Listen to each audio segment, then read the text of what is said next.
Chapitre 4. L'interview. La sonnerie de son portable tira Jeanne de sa rêverie. Elle fouilla dans son sac, saisit l'appareil promptement, visionna le numéro qui ne lui évoquait rien, puis décrocha. « Allô ? Jeanne ?» interrogea une voix aux accents du passé. « Oui, qui est-ce ? C'est moi, Agathe. »« Agathe, quelle surprise ! Comment vas-tu ? Ça fait une éternité. Que deviens-tu ? » ?»« Bien, tout va très bien, et toi ?» Agathe riait, délivrée de ce qui la tenaillait depuis une semaine. « Aussi, ça va ? Oh, je reviens pas depuis tout ce temps.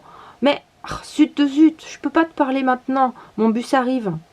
J'ai un rendez-vous à la radio que je ne peux pas manquer. »« À la radio ? » ?»« Oui, je t'expliquerai, je te rappelle juste après. On en a peut-être pour plusieurs heures, mais je ne t'oublie pas, promis. » s'excusa Jeanne en grimpant dans la navette. « Dis-moi juste, c'est en rapport avec vos actions écologiques ? » ?»« Oui, gagné, Agathe. Allez, à tout à l'heure, bisous. » Jeanne raccrocha son téléphone, le plongea dans son sac. Elle repéra une place assise, s'installa confortablement. Le trajet s'annonçait long, 3 quarts d'heure. Heureusement, elle ne l'avait pas manqué, car les bus qui passaient à proximité de la maison n'étaient pas légion. Pour le retour, Pierre serait en ville. Elle l'appellerait et il passerait la chercher. Tant qu'elle pouvait éviter de traîner la voiture dans les embouteillages. Contrariée, comptant sur ce trajet pour remettre de l'ordre dans ses idées avant l'interview, Jeanne ne parvenait pas à détourner son esprit de cet appel inattendu d'une revenante. Que pouvait bien lui vouloir Agathe ? C'est vrai qu'elles s'entendaient comme larrons en foire, qu'elles avaient fait les 400 coups ensemble, voyagé, partagé tant de bons moments et de peines aussi parfois. Puis la vie les avait séparées. Agathe s'était mariée très vite, puis ensuite Enzo était né peu après. Jeanne collectionnait plutôt les galères sentimentales, flashant souvent sur des hommes qui ne lui correspondaient pas. Ça, elle avait mis du temps à le comprendre. Jusqu'à l'arrivée de Pierre, finalement. Elle s'entichait toujours de beaux gosses, cherchant avant tout à les séduire, puis s'en désintéressant aussitôt. Elle les trouvait alors totalement insipides, et leur frivolité ne les en rendait que plus repoussants. Puis un jour, au cours d'une soirée entre amis, elle avait rencontré son Pierre. Qui avait parlé le premier ? Lui sans doute. Elle avait toujours une certaine réserve à faire le premier pas. Mais instantanément, elle s'était sentie à l'aise. Elle aimait son regard franc, ses yeux bruns, pétillants de malice derrière ses petites lunettes cerclées, ses cheveux sombres que sa main rêvait déjà de parcourir, sa simplicité. Immédiatement attirée, sans aucune réserve, son couple tombait sous le sens. Ensuite, au fur et à mesure du temps passé ensemble, des rencontres, des voyages, elle avait apprécié chaque recoin de sa personnalité. Terriblement respectueux, attentionné, il avait pour la nature le même regard qu'elle. Plus complet ceci dit, car ses études scientifiques lui permettaient d'apporter des réponses, des explications, des hypothèses à presque tout. En outre, il avait l'humour qui égayait chacun des moments.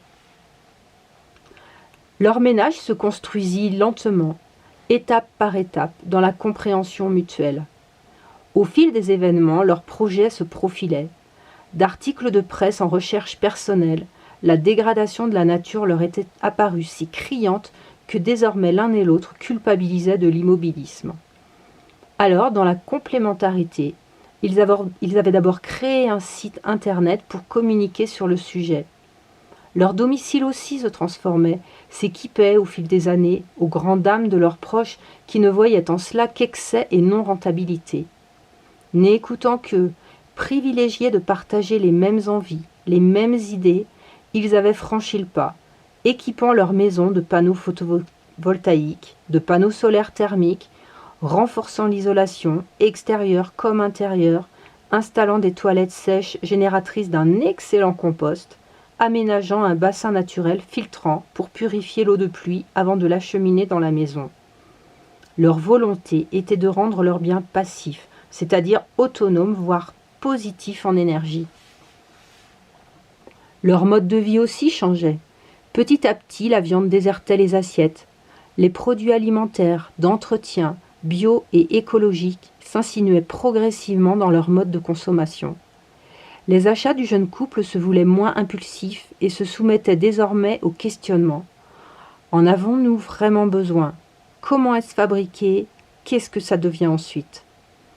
Ainsi, inexorablement, ils s'étaient éloignés de certains de leurs amis ou proches. Ils le déploraient mais ne regrettaient aucunement les choix qu'ils avaient faits. Et depuis l'arrivée de leur petite princesse, la motivation était plus grande, conditionnée aussi par une inquiétude prégnante. Cette transition de vie avait eu raison de la relation intime que Jeanne et Agathe avaient su tisser. Jeanne ne saurait dire à quel moment s'était produit le basculement. Déjà au lycée, Agathe et Élodie, les deux inséparables, la taquinaient. Ses points de vue bien tranchés sur la viande de boucherie, les modes de transport et bien d'autres thèmes coupaient court à toute discussion. Heureusement, d'autres domaines les rapprochaient, et pour faire la fête ensemble, là, pour tout dire, elles fusionnaient. Finalement, le monde du travail, la rencontre de leurs conjoints respectifs leur avait tracé un chemin divergent. La dernière visite à la maison avait tourné au désastre. Aucun conflit n'avait réellement éclaté, mais une tension les avait tous oppressés durant le week-end. Elle et Pierre avaient ressenti une vraie réprobation à leur mode de vie, et chacun s'était quitté avec soulagement. Les rencontres et les coups de fil s'espacèrent, furtifs. Passées les banalités de courtoisie, il ne restait plus beaucoup de sujets à aborder. Avec le recul, ça faisait quoi? 5 ans, peut-être 7, qu'elles ne se voyaient plus. Alors que signifiait l'appel inattendu d'Agathe aujourd'hui? Elle brûlait de le savoir. La dernière station résonna dans le haut-parleur. Déjà 50 minutes absorbées dans ses réflexions. Le bus s'arrêta. Elle en descendit prestement, son dossier sous le bras, et regarda sa montre. Encore 10 minutes de marche, elle serait à l'heure. Rendez-vous programmé pour 16 heures et il lui restait un quart d'heure. Elle se mit en route d'un bon pas, le plan du centre-ville à la main, suivant les trottoirs, traversant un grand carrefour, ensuite un jardin public, où elle se serait bien attardée sur un banc à flâner au soleil. Enfin, un large bâtiment en verre se dressa devant elle, avec de grandes lettres bleues et jaunes qui clignotaient sur la façade. Young Radio. Elle pénétra dans le hall et s'adressa immédiatement à l'accueil. « Bonjour, Jeanne Buvier. J'ai rendez-vous à 16 heures avec Nadine Doux. »« Bonjour, je la préviens de votre arrivée. Montez directement au 8e étage. Vous verrez un salon d'attente à votre droite. Installez-vous, elle viendra vous chercher. » l'accueillit gentiment la standardiste. Jeanne la remercia et se dirigea vers les ascenseurs. En d'autres circonstances, elle aurait pris l'escalier, mais primo, elle ne le voyait pas, et secondo, elle préférait éviter tout essoufflement et échauffement avant ce rendez-vous qui la stressait déjà suffisamment. Quelques personnes patientaient devant les portes coulissantes. Avec eux, elle s'engouffra à l'intérieur. Au 8e, l'ouverture du sas sur une immense paroi de verre offrait un panorama somptueux. Elle lança un regard vers le salon. Les fauteuils, visiblement moelleux, l'invitaient à s'asseoir. Elle préféra contempler la vue. Des toits, des tours, des rues et des piétons ridiculement petits. Elle scrutait la fourmilière, puis perdit son regard dans les minuscules jardinets attenant à quelques maisons bourgeoises. Elle essayait d'imaginer la vie, ainsi parquée, quand elle fut arrachée à son inspection. « Bonjour, vous êtes Jeanne Buvier ? Nadine Doux, enchantée de vous rencontrer. »« Bonjour et merci, ça me fait très plaisir d'être là. C'est gentil de me recevoir, » répondit Jeanne à la jeune femme blonde qui venait l'accueillir avec un large sourire. « Je vous propose de me suivre dans mon bureau, je vous expliquerai ce qu'on attend de vous, le déroulement, et ensuite on fera quelques essais. C'est donc moi qui vous poserai les questions. Ça vous va ? » « Oui, bien sûr, » prononça Jeanne d'une voix qu'elle aurait voulu assurer. « Mais en fait, c'est vous, Dina ?»« Eh oui, j'avoue ne pas avoir trop longtemps cherché mon nom d'antenne, » répondit Nadine avec malice. 24 ou 25 ans au plus, elle dégageait pourtant une assurance autant par son charisme dans l'élocution que sa présentation.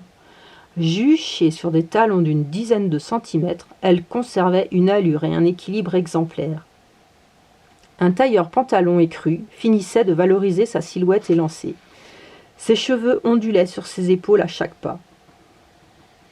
Elles croisèrent un jeune homme qui les gratifia d'un large sourire. « David, voici Jeanne pour l'émission C'est nous, c'est en nous de tout à l'heure. Je la briefe un peu et on avance te voir au studio, ok ? Ça roule. Et bienvenue, Jeanne, dit-il en tendant une main ferme. Merci, alors à tout à l'heure, répondit Jeanne de plus en plus intimidée. Elles pénétrèrent dans un bureau spacieux, profitant de la même vue. Quelques dossiers traînaient sur le bureau. Nadine les empila, donnant instantanément une impression d'ordre, puis invita Jeanne à s'asseoir dans l'un des fauteuils en velours marine. Nadine s'empara d'un bloc de papier, d'un stylo, et s'assit face à Jeanne. En fait, votre passage chez nous sort quelque peu du cadre habituel. D'ordre général, cette rubrique est plutôt destinée à brosser le portrait d'un ou une passionnée. Les candidats écrivent une sorte de lettre de motivation qui les dépeint, afin de nous donner envie de les rencontrer et de diffuser un sujet sur eux. En ce qui vous concerne, c'est nous qui sommes venus vous chercher suite aux conférences que vous distillez dans la région. Le concept est novateur, votre façon d'aborder le thème aussi. Alors voilà, nous, on veut tout savoir. Eh bien, quel programme ? Souffla Jeanne, ne sachant pas par quoi commencer. Pour éviter de vous faire répéter et de perdre en spontanéité, voici ce que je vous propose. On va vous poser quelques questions, certaines déjà préparées et d'autres sur le vif. En réaction à ce que vous direz, et on va enregistrer directement.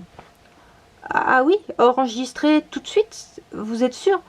Je n'ai jamais fait ça, moi, balbutia Jeanne inquiète. Tout à fait sûr, Jeanne. On fonctionne toujours ainsi et c'est ce qui donne le naturel à cette rubrique. Par contre, je ne vous cache pas que l'interview est ensuite retravaillée. On coupe allègrement si des passages sont trop longs ou soporifiques. L'atout et l'intérêt de cette émission, c'est son dynamisme. Maintenant, je vous propose qu'on se tutoie, ce qui facilitera bien des choses. L'animatrice, les locaux, la musique distillée en douceur dans l'immeuble, la convivialité, tout inspirait la sympathie. Progressivement, Jeanne se libéra à en devenir impatiente. « Bon, moi j'ai mes notes, on prend un café ou un jus de fruits comme tu préfères et on file au studio pour les essais. David nous y attend. Dac ?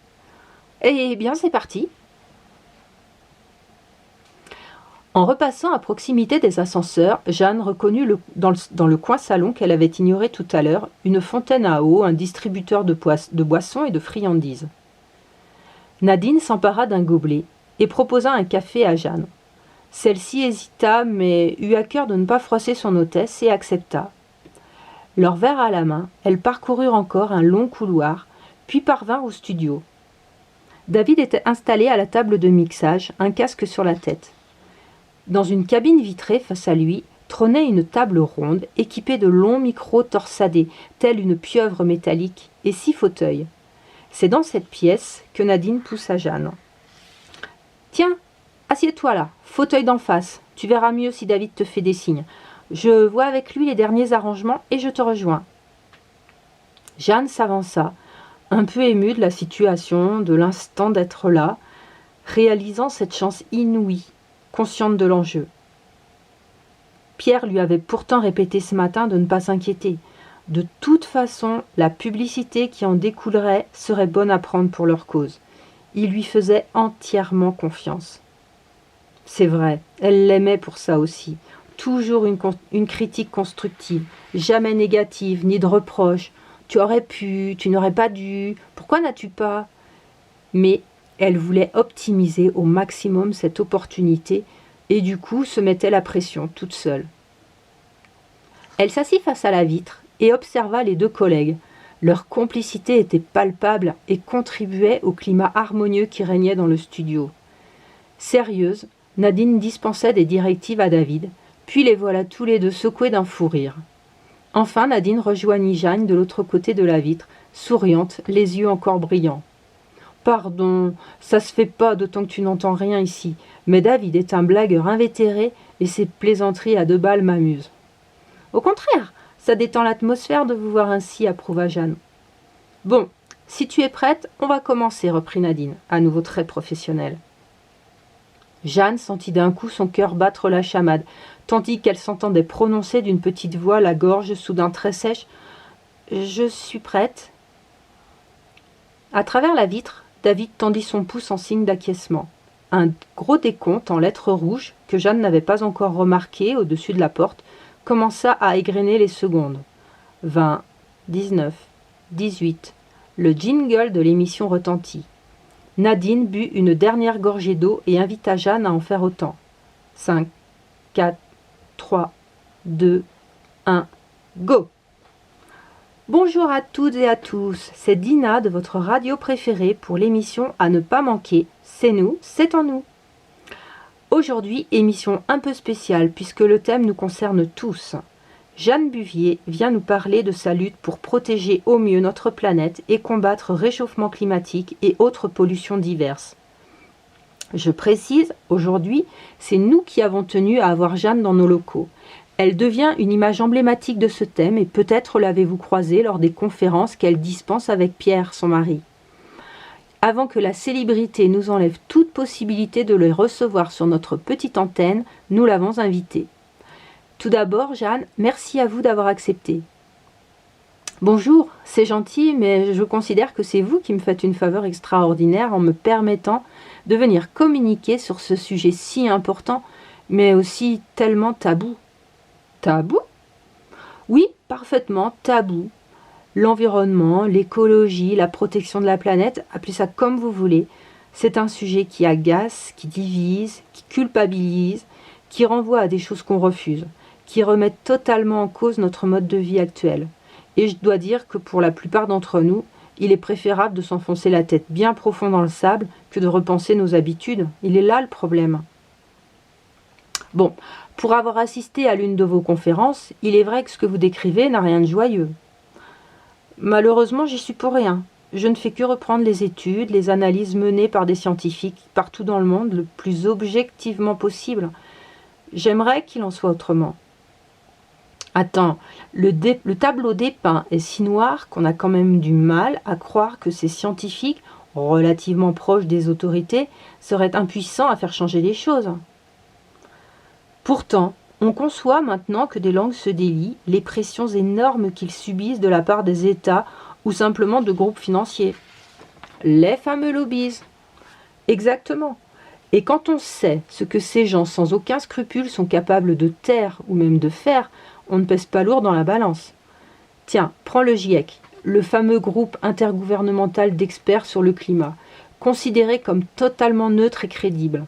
Certains membres experts scientifiques admettent que leurs prévisions, somme toute très alarmistes, ont été édulcorées pour arracher la signature de certains pays grands pollueurs. Ils reconnaissent par exemple que la banquise de l'Arctique pourrait disparaître dès 2020 au lieu de 2050 initialement prévu, autrement dit demain. Et il y a pire encore, le facteur 4, objectif qui nous est fixé de diviser par 4 nos émissions de CO2 d'ici 2050. Eh bien, tout récemment, un comité restreint parlait sans détour de l'impérative obligation d'appliquer un facteur 20. Du point de vue des ressources maintenant, lors de conférences, des intervenants exprimaient clairement, c'est grave, très grave même, nos enfants, pas nos petits-enfants, la génération des 25 et moins, connaîtra un fabuleux bouleversement, supérieur à ce qu'a vécu un homme né dans les années 30 et qui aura vu se développer toutes les technologies jusqu'à ce jour. Vous imaginez une vie à la bougie, sans télé, sans équipement d'aucune sorte, sans voiture? Ce ne sera pas un retour en arrière. Je n'avancerai pas que c'est le genre de vie que nous offrirons à nos enfants. Personne ne peut le dire.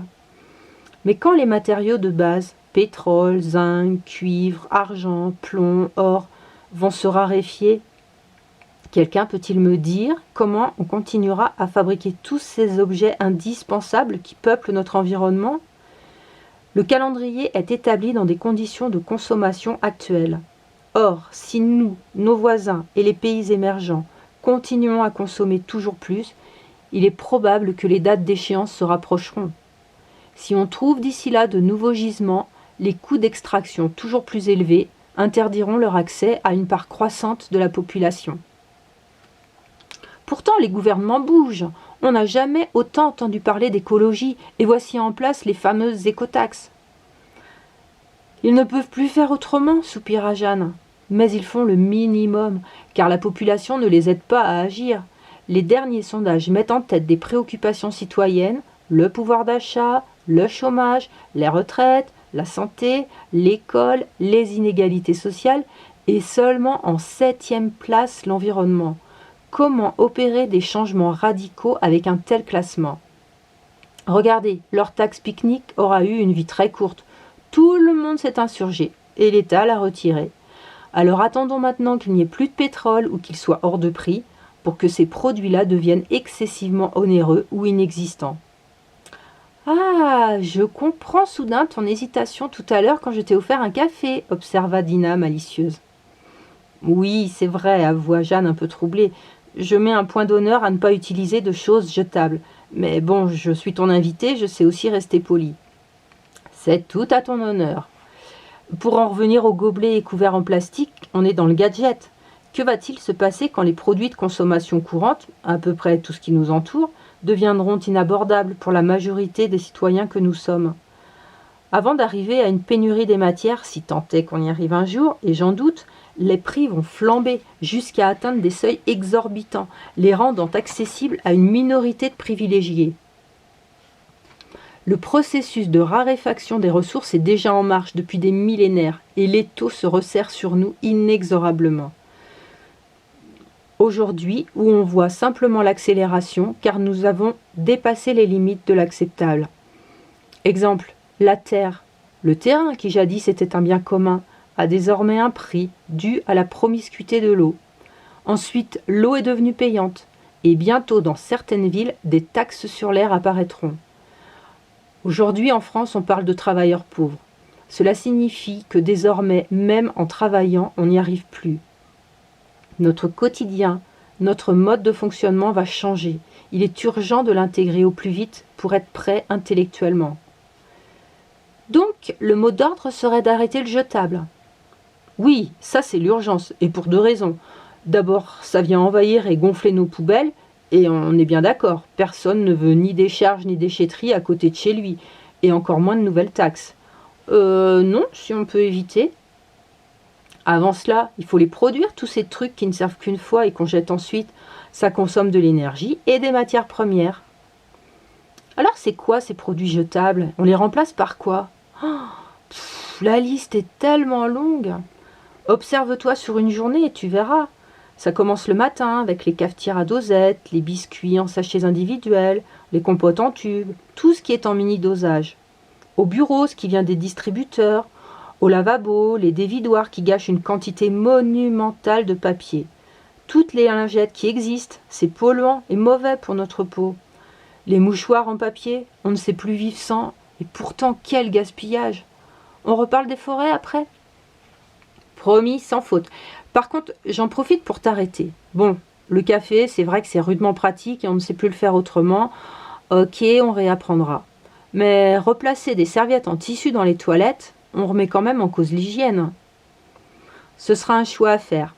Ceci dit, je lisais un article l'autre jour déconseillant d'utiliser un mouchoir en tissu, car le placer dans ses poches avec des pièces ou ses clés en faisait un réservoir de germes. Ok, mais tu n'es pas obligé de te promener avec ta quincaillerie dans tes poches. Dina ne put retenir un sourire amusé. D'ailleurs, personnellement, je ne mets rien dans mes poches, ça les déforme. Bref, on incrimine le mouchoir en tissu. Par contre, on évite de s'attarder sur le côté particulièrement dégoûtant des mouchoirs en papier qui, pour bon nombre de personnes, traînent de ci de là pour finir dans une poubelle ouverte, rendant toute contagion possible. Mais c'est le confort individuel qui prime, là encore. De toute façon, notre société est tellement aseptisée qu'elle supporte de moins en moins d'agressions. Encore une fois, quand le prix sera prohibitif, la question de l'hygiène ne se posera plus. Cela finira par s'imposer à nous, à plus ou moins proche échéance. Et je vais être très dure.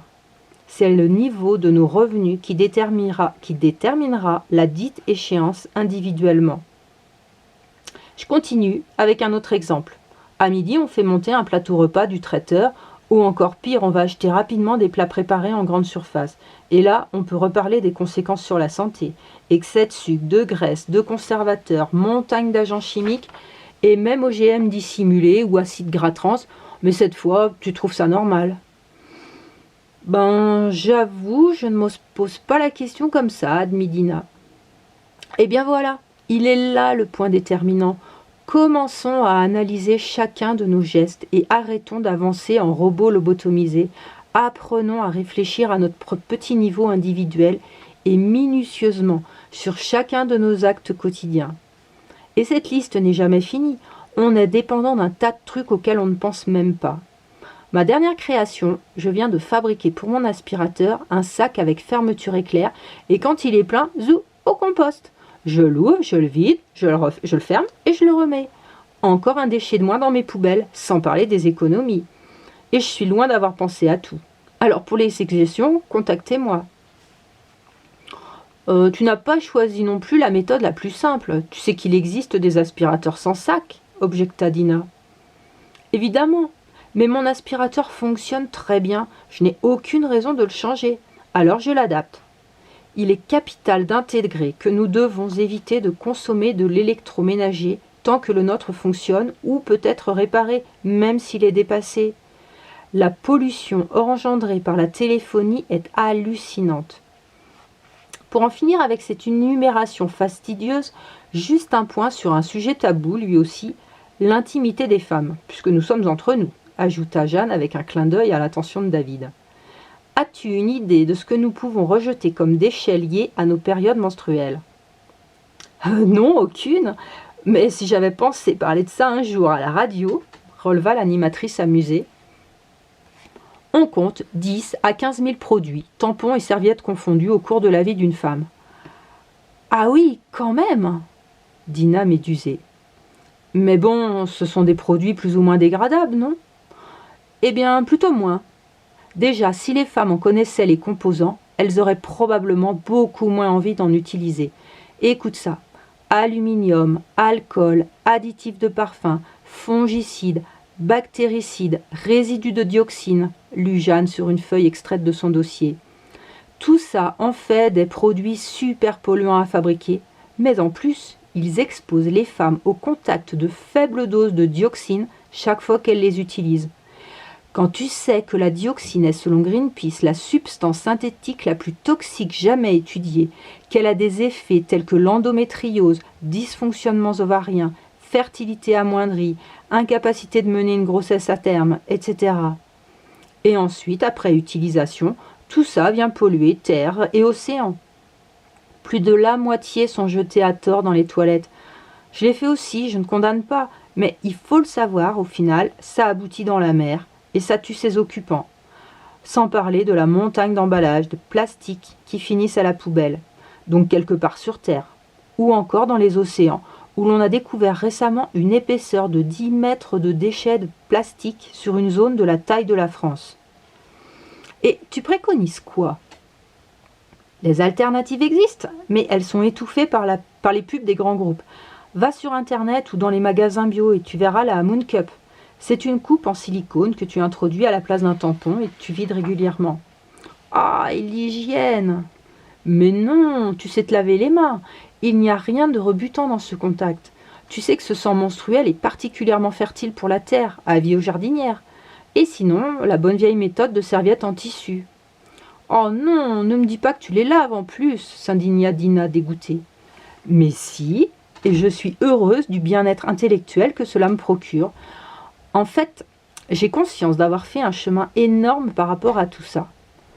Il existe sinon des produits totalement écologiques, dégradables, mais plus chers. Et il faut bien toujours les fabriquer, les emballer, les acheminer. Ben écoute, merci de cette information. Je crois que l'idée doit faire son chemin. Pardon messieurs de cet aparté qui aura très certainement passionné les dames. Tu disais, Jeanne, que tu as eu une vie avant. Visiblement, tu étais comme nous, tu consommais comme nous, tu polluais comme nous. Que s'est-il passé ? Hop, hop, hop, j'ai pas arrêté de vivre. J'évolue simplement avec ce que je découvre quotidiennement et ça n'est jamais fini. Je modifie mes comportements en fonction, mais je suis loin d'être parfaite. Je crois d'aussi loin que je m'en souvienne, j'ai toujours été touchée par la cause humaine, animale et terrestre. Enfant, j'adorais passer les vacances chez ma grand-mère à la campagne où il n'y avait franchement rien d'autre à faire que de courir dans les champs, jouer avec des bâtons et aller chercher du lait à la ferme. Ça reste des souvenirs fantastiques. Ensuite, j'ai évolué, vécu avec mon temps. J'ai fait construire une petite maison où ne m'importait que le rapport qualité-prix. J'ai acheté une magnifique voiture sportive que j'abreuvais constamment. J'ai beaucoup voyagé. J'achetais les produits bon marché à manger, mais aussi pour l'entretien du corps et de la maison. Je n'avais qu'une inquiétude, que le desktop ronge la tuyauterie. Ce qu'il pouvait entraîner comme modification profonde sur l'environnement, je n'en avais aucune idée. Honnêtement, ça aurait changé quelque chose? Ah oui, franchement oui. Aujourd'hui, je mets des grilles pour empêcher mes cheveux de boucher les canalisations, et mon mari m'a appris à manier le déboucheur ventouse. J'étais persuadée qu'on ne pouvait pas vendre des produits nocifs, ni pour nous, ni pour la nature. J'étais naïve, et j'ai le sentiment d'avoir été trompée. Je regardais les écolos avec un peu de dédain, qu'ils m'excusent. Je les voyais comme des marginaux, aux cheveux longs et sales, vivant d'on ne sait quoi. Les consommateurs de bio comme des snobs, victimes parano d'un complot qui empoisonnerait tout le reste de l'alimentation. Aujourd'hui, je le dis, je ne mange pas bio pour le bien que ça me fait, mais pour le mal que ça ne fait pas à la terre. Waouh, on n'est pas loin de l'abnégation. Non, non, en tout cas moi je ne le vis pas comme ça. À combien estimes-tu la vie d'un enfant? Celle de ton enfant, si tu en as un. Non, pas encore, mais effectivement, je conçois qu'on puisse faire des sacrifices pour ses enfants. C'est une certitude. La question aujourd'hui est de savoir si on fait les bons sacrifices. Je ne suis pas sûre que travailler intensément et leur offrir des gadgets en compensation, gadgets qu'ils n'ont même plus le temps de rêver et lesquels auront des répercussions néfastes sur leur futur, soit le bon choix. L'hypocrisie à ce sujet aussi est monumentale. On ne peut plus dire qu'on ignore les conséquences de nos actes, mais on refuse d'agir. Et en même temps, on passe son temps à exiger ce qu'il y a de mieux pour nos enfants. Je comprends pas. C'est pas faux.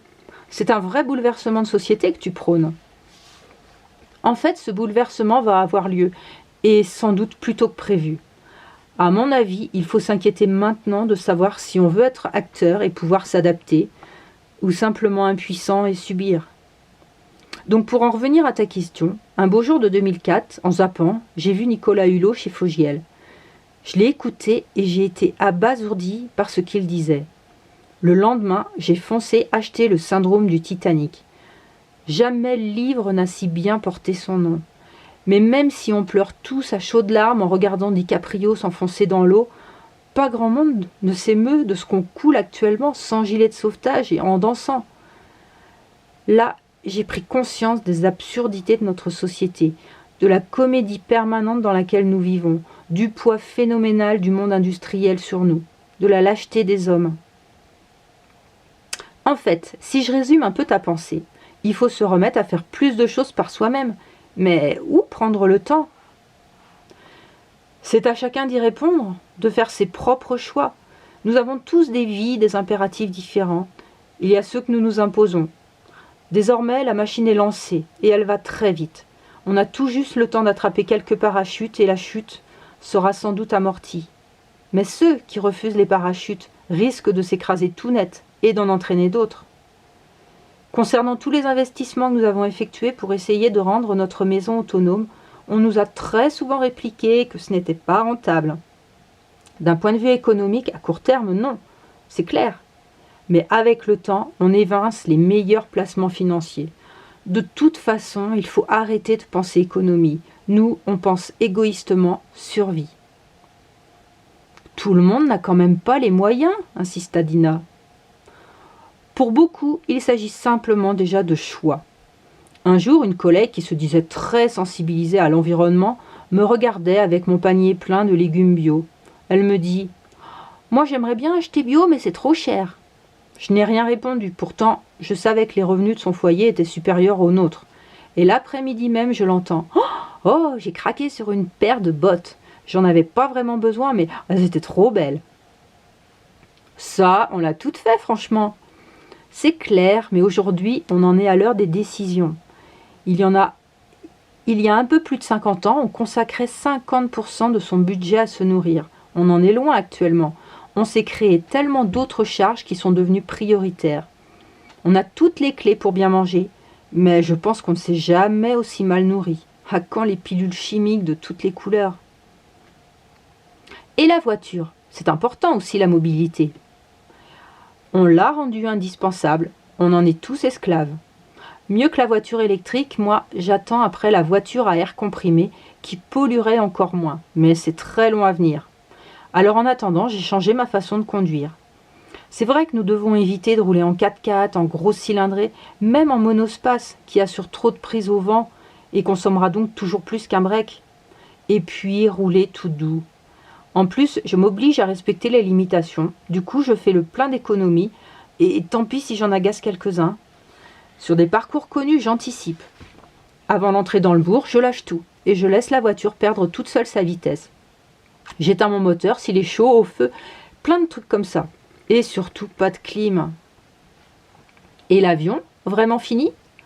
Oh, probablement, sauf cas de force majeure. L'aviation provoque 2 à 3% des émissions de CO2 de la planète, soit les émissions de la Grande-Bretagne par exemple, ou 1,5 fois celles de la France. Pour un long vol, considère que chaque passager, et encore si l'avion est plein, émettra la même quantité que s'il avait fait le trajet seul dans une grosse berline. Pour un vol court, moins de 500 km, ça correspond toujours à son trajet effectué tout seul, mais cette fois-ci en camion.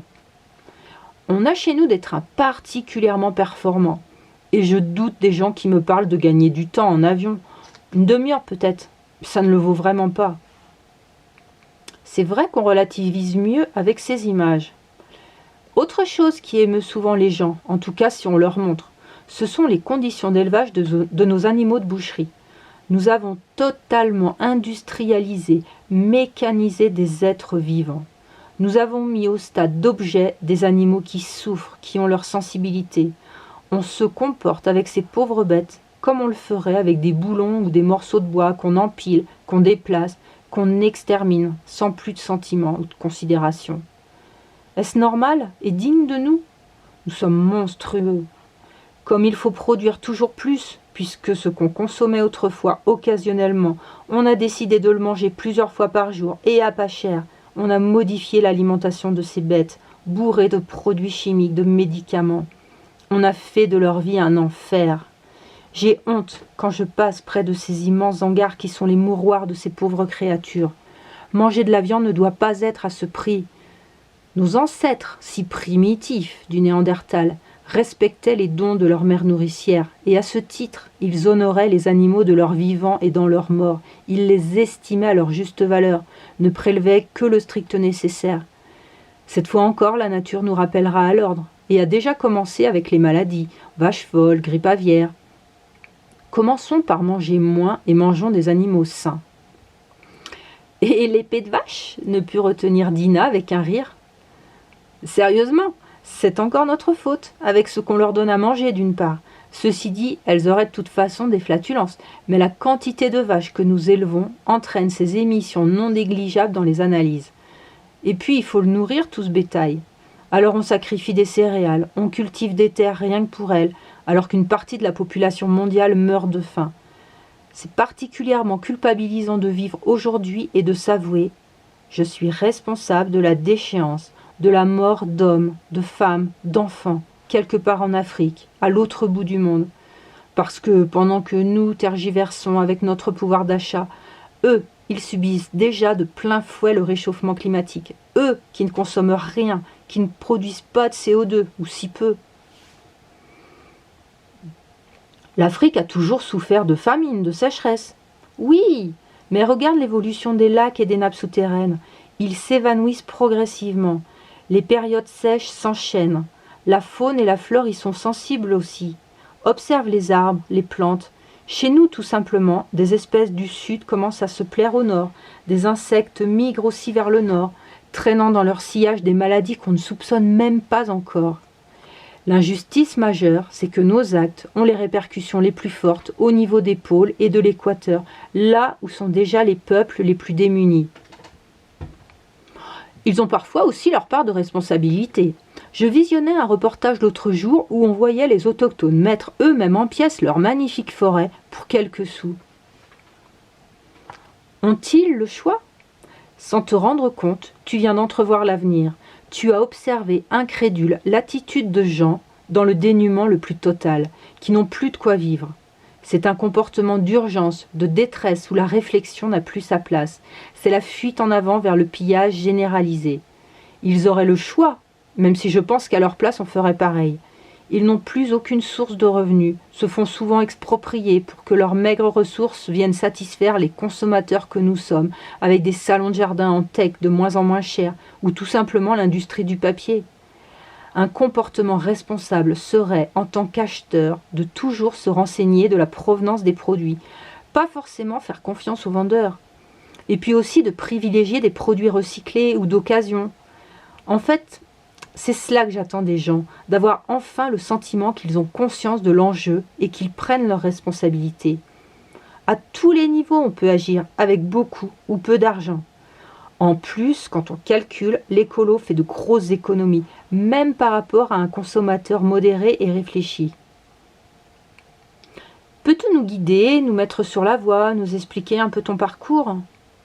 Ça oui, et je continue à dire que ce cheminement, il est à la portée de quiconque est un peu motivé et a conscience des faits. Ma grande chance, c'est aussi d'avoir rencontré Pierre. Quand je l'ai connu, on fumait tous les deux par exemple, pas bien, mais je l'ai vu ramasser son mégot et le mettre dans sa poche, ou le porter dans une poubelle, comme moi. Aucune des personnes que j'avais pu côtoyer ne faisait ce genre de choses. On a commencé à discuter, et tout s'est construit petit à petit, en vivant au quotidien. On se reprenait mutuellement sur des petites choses. Moi, je suis une anti-gaspilleuse de tout. Je lui disais donc quand je trouvais des flacons, des produits pas totalement finis, ou s'il oubliait la lumière quelque part. Par contre, je n'aurais pas eu l'idée d'éteindre la douche en me savonnant, ou de me laver les dents ou les mains à l'eau froide. Là, il m'a éduquée. Ensemble, petit à petit, on a revu notre façon de consommer. Comme tous les jeunes ménages, on voulait tout de suite, et pas cher. Aujourd'hui, on prend notre temps, on compare, on réfléchit sur les conséquences écologiques, et on achète le plus naturel possible. Et plus cher si on peut garder un objet plus longtemps, ou même le faire réparer. Notre télé, bon vieil écran de 50 cm. Je l'ai acheté en m'installant, ça fait 15 ans. Il y a 8 ou 9 ans, un réparateur n'en donnait pas cher. Elle marche toujours, et nous on a arrêté de regarder les super écrans de cinéma qui se vendent. On se posera forcément la question le jour où elle lâchera, on trouvera une occasion. Pierre était gros consommateur de viande. Il a appris à en manger beaucoup moins, et ça devient plat de fête du dimanche par exemple. On éteint sagement toutes les veilles à la maison et on reprogramme le DVD juste quand on a besoin d'enregistrer. Pierre m'a inculqué sa façon de faire la vaisselle en consommant le moins d'eau possible. À faire cette course à l'économie d'eau, j'en suis venue à regarder amèrement les toilettes et ses chasses d'eau. On paye aujourd'hui des fortunes à épurer de l'eau que plus grand monde ne boit, mais qui sert à envoyer nos déjections le plus loin possible. C'est logique. Alors j'ai commencé à me renseigner sur les toilettes sèches. On aurait pu simplement utiliser l'eau collectée du toit. Mais d'une, les gouttières n'étaient pas encore installées et je suis du genre impatiente. Ensuite, ça ne réglait la question qu'à notre niveau, mais pour la collectivité, on continuait à venir gonfler les quantités d'eau à traiter et les pollutions des nappes phréatiques. J'avais d'autres projets pour notre récupération d'eau de pluie. Je pense qu'il faut grandement économiser l'eau et que c'est probablement une des premières choses qui manquera. Donc, j'ai harcelé mon pauvre mari jusqu'à ce qu'il me fabrique les plus belles toilettes sèches que j'ai jamais vues. Et ça m'enlève une énorme épine du pied quant au nettoyage d'une cuvette de toilette ordinaire. Encore un exemple. À l'époque où on était tout fou, on a acquis sur un coup de tête une piscine hors sol avec filtration électrique. Ça fait 6 ans. Elle fonctionnerait encore, mais tous les produits chlorés, l'eau à ajouter, l'électricité pour le filtre ne nous correspondaient plus. Alors aujourd'hui, elle sert aux poissons en attendant qu'on termine notre bassin naturel. Je répète, être écolo ne signifie pas se priver de plaisir, mais en avoir en respectant la nature. Et c'est tout à fait possible. Si on est motivé, le petit effort lié au changement d'habitude s'oublie très vite, d'autant qu'on y prend un plaisir intellectuel, celui de faire quelque chose de bien. Ensuite, pour peu qu'on ait quelques économies ou qu'on soit bricoleur, on peut essayer de rendre sa maison autonome, bien isolée, utiliser le solaire pour chauffer l'eau ou produire des watts. J'ai lu aussi de privilégier le chauffage bois. Ah, il y a encore un sujet de débat, grimaça Jeanne.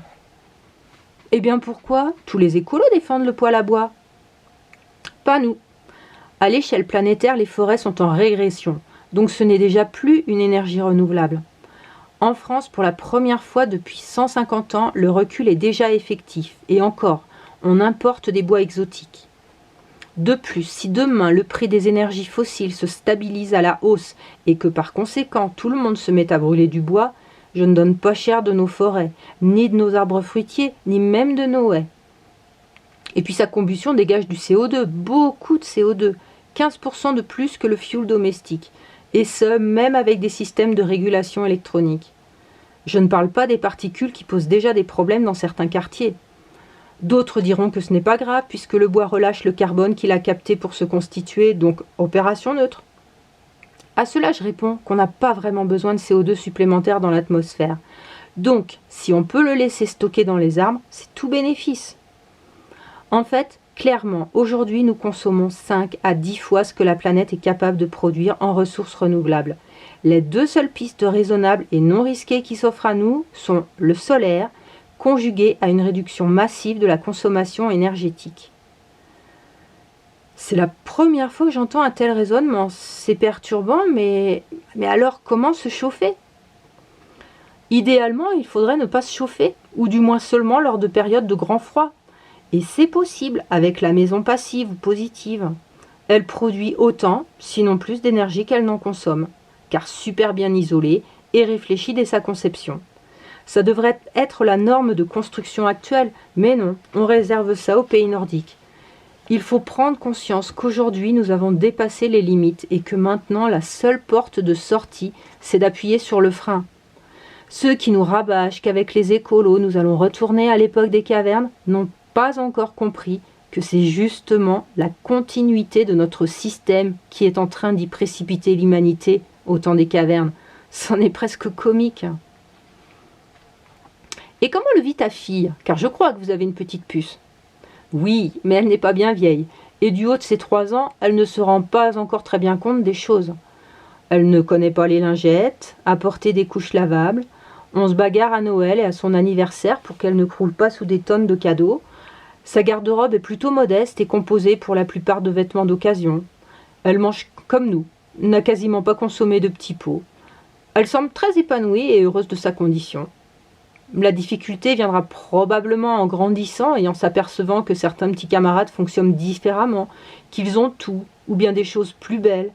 Mais ça, nous aussi on l'a vécu petit, et cela a contribué à forger notre caractère, à respecter les choses qu'on nous donne, qu'on nous offre, et en fin de compte, à nous apprendre la notion d'effort, de valeur. Et si avec ses frères et sœurs, elle se rebelle ? On n'en est pas encore là. Et puis comme tous les parents, nous ne sommes pas dénués d'écoute et de dialogue, donc on avisera. Mais si elle comprend les choses, si nous lui expliquons, si les mécanismes sont pris, et mieux encore, si elle perçoit que c'est pour son bien, alors je pense que nous ne souffrirons pas trop. Quant à ses frères et sœurs, ce n'est pas du tout à l'ordre du jour. À nouveau, au risque de te choquer, aujourd'hui, il me semble assez égoïste de vouloir d'autres enfants pour se faire plaisir, sans se préoccuper des incertitudes qui pèsent sur leur avenir, car il est là l'enjeu. Demain, nous devrons assumer nos enfants. Avant, on avait peur du chômage, aujourd'hui c'est la crise, mais là, ne plus faire d'enfants pour l'environnement, commenta Dina avec une moue sceptique. En fait, je ne dis pas de ne plus faire d'enfants, mais d'en mettre moins au monde. Idéalement, se limiter à 2 au maximum. Ensuite, on ne peut pas comparer la peur du chômage et l'environnement. Il ne s'agit pas de notre risque à nous à court terme, mais du bien-être futur de nos petits. Il y a toujours eu des crises, souvent imprévues et de durée variable. Prévoir l'avenir professionnel dans 20 ou 30 ans, c'est totalement aléatoire. Là, on parle d'un état quasi apocalyptique annoncé, et non pas par des illuminés, mais bien par des scientifiques, des politiques de tous les pays. C'est une certitude, on fonce droit vers un chamboulement monumental et plus rien désormais ne nous en protégera. L'homme est coriace, il saura s'adapter. À mon tour d'être sceptique, répliqua Jeanne avec un sourire triste. Je ne suis pas convaincue que l'espèce humaine puisse s'adapter si les autres espèces vivantes disparaissent progressivement. Pour élément de réflexion, je vais te conter brièvement l'histoire de 2 civilisations, celle de l'île de Pâques et celle de Tikopia. L'une a disparu, l'autre a survécu. Quand les premiers colons polynésiens découvrirent l'île de Pâques aux environs de l'an 900, ces 180 km² étaient couverts d'une forêt subtropicale diversifiée. Sa population augmenta progressivement pour atteindre, selon certains historiens, près de 20 000 sujets. Conséquence, la forêt fut graduellement rasée, à la fois pour dégager des terres cultivables et pour récolter du bois de cuisson, des aliments ou destinés à la construction. En 1400, le déboisement aurait été à peu près complet. Les pirogues furent remplacées par des radeaux sommaires qui ne permettaient plus de s'éloigner des côtes. Les gros poissons comme le thon, les marsouins et autres phoques disparurent progressivement de l'alimentation qui s'appauvrit considérablement. La plupart des espèces d'oiseaux nichant sur l'île furent décimées par la chasse, tandis que les terrains agricoles escarpés s'érodèrent. En 1722, lorsque Pâques fut découverte par les Européens, l'île portait 1000 à 2000 habitants décrits comme petits, maigres, effarouchés et misérables. L'île de Tikopia maintenant. Perdue dans le Pacifique, elle abrite depuis 3000 ans une population de 1200 habitants sur une surface de 5 km². Comment les habitants sont-ils parvenus à maintenir un équilibre ? Sans doute par une conscience aiguë des limites de l'île, d'où la mise en place d'une vraie politique de régulation des naissances, passant par le mariage tardif, l'utilisation de plantes contraceptives, abortives, voire par l'infanticide. Attends, je ne peux pas te laisser dire une horreur pareille. Dina, ce que je te raconte est une histoire épouvantable, je te l'accorde, mais vraie, enfonça Jeanne, et qui démontre que si l'homme attend d'être au pied du mur pour réagir, il s'imposera des décisions extrêmes avec tous les dérapages inimaginables.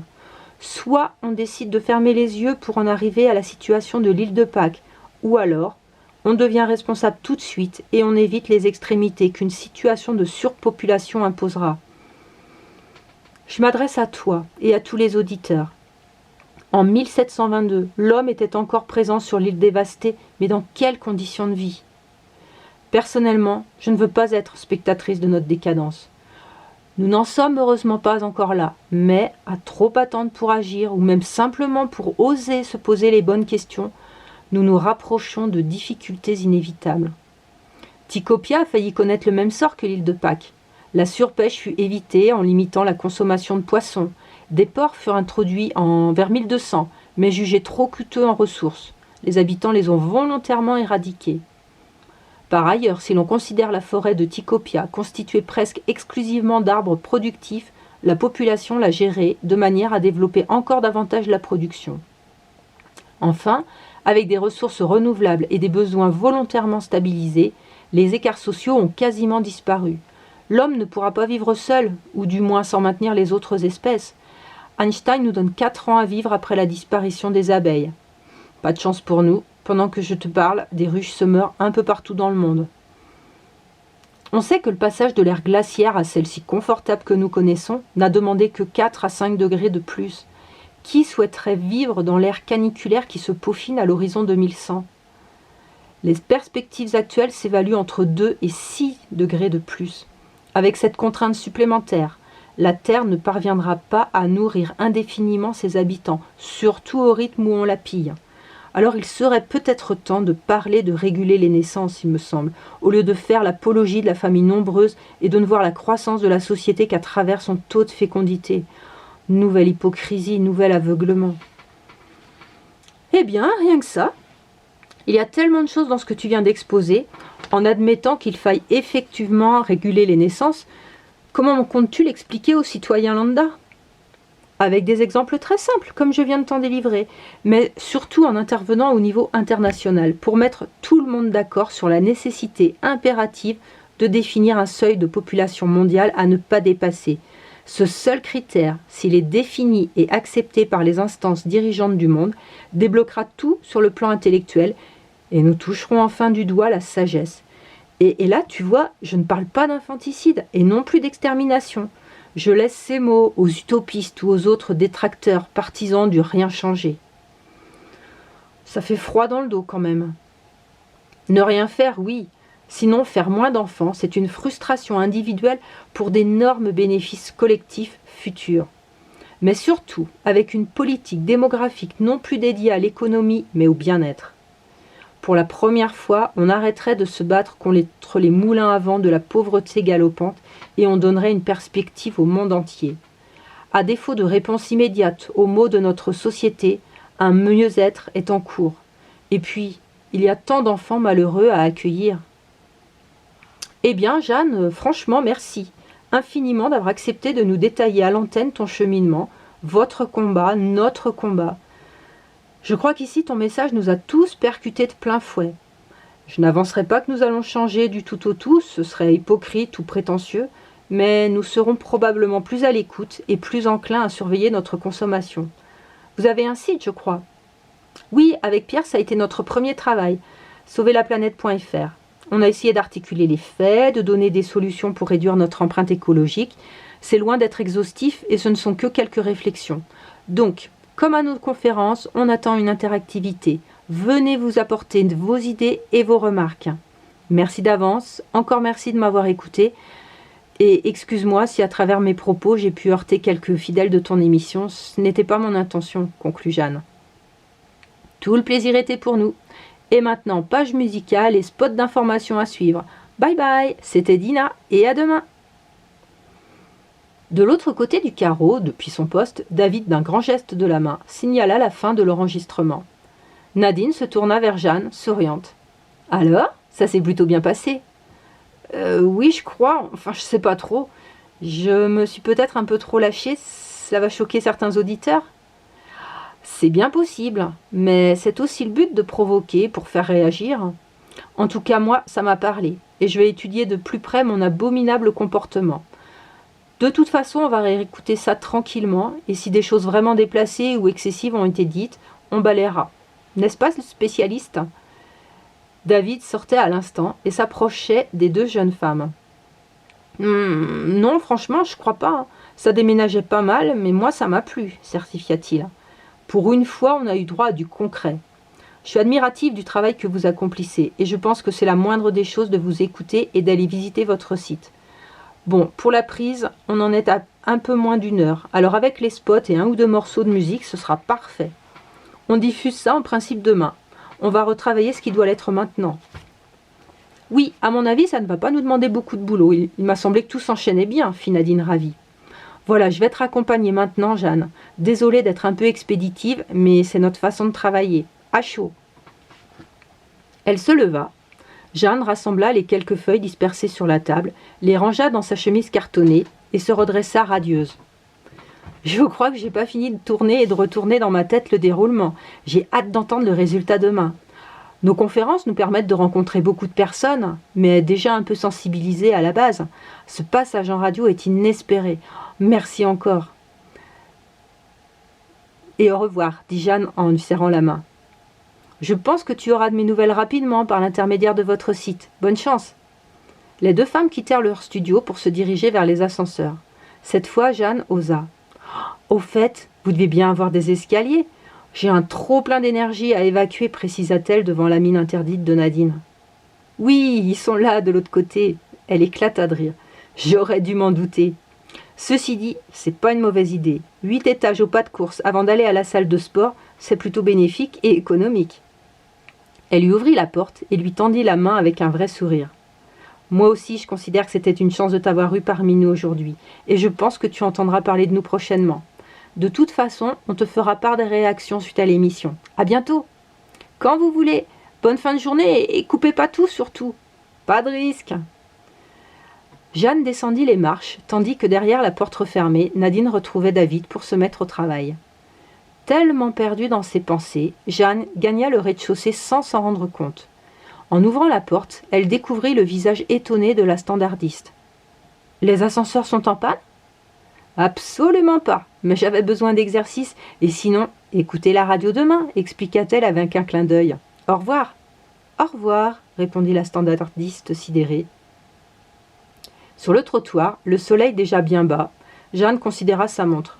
Oh 18h05. J'espère que Pierre est encore en ville. Elle tira de son sac à main son portable et le reconnecta. Aucun appel ou message en son absence. C'était plutôt bon signe. Elle tapa machinalement le numéro de Pierre. « Allô, ma puce ?»« Oui, fit Jeanne d'une voix un peu euphorique. » Tiens, tiens, à t'entendre, j'ai comme le sentiment que ça s'est bien passé, se moqua-t-il gentiment. Ben en fait, je sais pas trop. Tu seras sûrement un peu critique demain. J'ai une image de confusion, j'ai parlé d'un peu de tout sans vraiment aller au fond des choses, résuma-t-elle. Mais l'ambiance était vraiment cool. Dina et son assistant ont été super sympas. Je crois qu'ils ont adoré. En tout cas, c'est ce qu'ils ont dit. Ouais, des gens polis, quoi, la taquina Pierre. De toute façon, une interview n'est pas un exposé, donc tu ne pouvais pas construire une réflexion.